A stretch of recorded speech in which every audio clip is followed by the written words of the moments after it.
Hey, it's Diana from Diana Marie Home. Today I'm going to show you how to make these super cute vintage inspired plant tags. They're so easy, fun to make, and I know you're going to love them.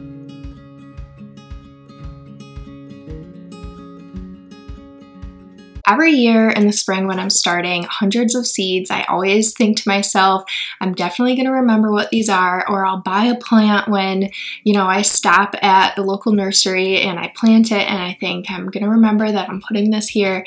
And never fails, I always end up forgetting, almost always end up forgetting what I planted, or even worse, I accidentally weed it, not remembering that I planted seeds there, whatever. So what I started doing was labeling everything, even if it's just putting a toothpick in where I put a random seed, or I usually buy like plastic tags. This year I started saving yogurt containers, and every time I go through one, I just cut them up into these little tags, and I use these for seeds that I'm just trying, and I don't know if I'm gonna like them or not, or if I'm planting a lot of different varieties, maybe I'll label each individual variety with these plastic tags, and then at the end of the season I can just recycle them. But for perennials and plants that have earned a forever spot in my garden, I am making these metal tags. I love them. They're so cute. If you're lucky enough, you can find some of these tags at antique stores, but you can also just buy them online. So I will leave links to that. They come just plain, and they usually come with like a marker or a pencil. But what I really like to do is to use some metal stamps to imprint names on them. So this one's oregano. I have one for my elderberry plant. Blue spice basil is one that I grow every year because we love to use that for making basil tea.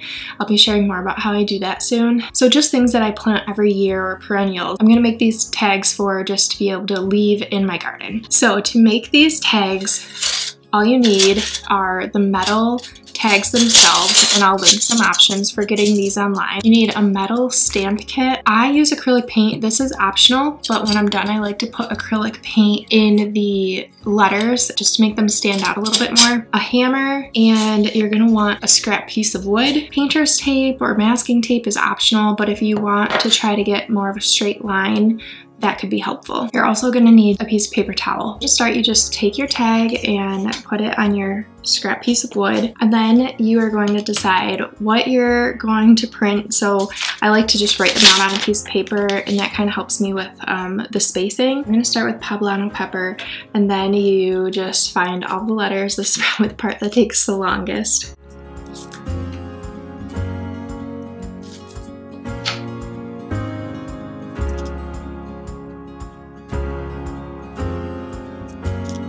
If you want to try to make a straight line, this is when you would put your tape down.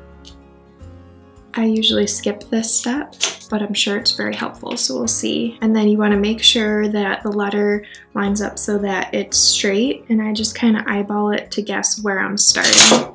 And then when you use the hammer, you want to make sure that the stamp is flat down on the metal. You don't want it angled at all, and then you just give one or two light and even steady taps.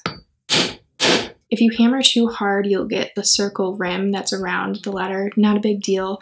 Honestly, I really like all the imperfections in these. I think that just gives them more character, so try not to be too hard on yourself if you make a mistake. I have plenty of those in mine, and I still think they look really cute.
For the second line, I'm just going to take that painter's tape off and move it down.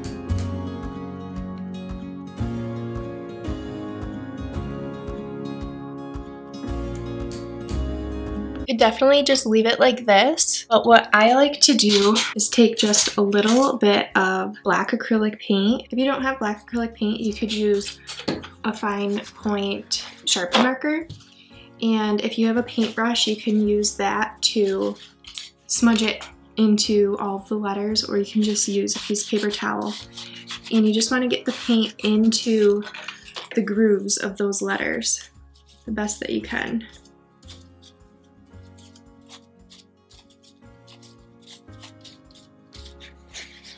Take a dry spot of the paper towel and softly wipe off that paint in little circles so that you're not getting it out of the letters themselves, but just off of the flat part of the tag. This one isn't coming off all the way, so I'll just get this a little damp and then go around the letters to finish it off.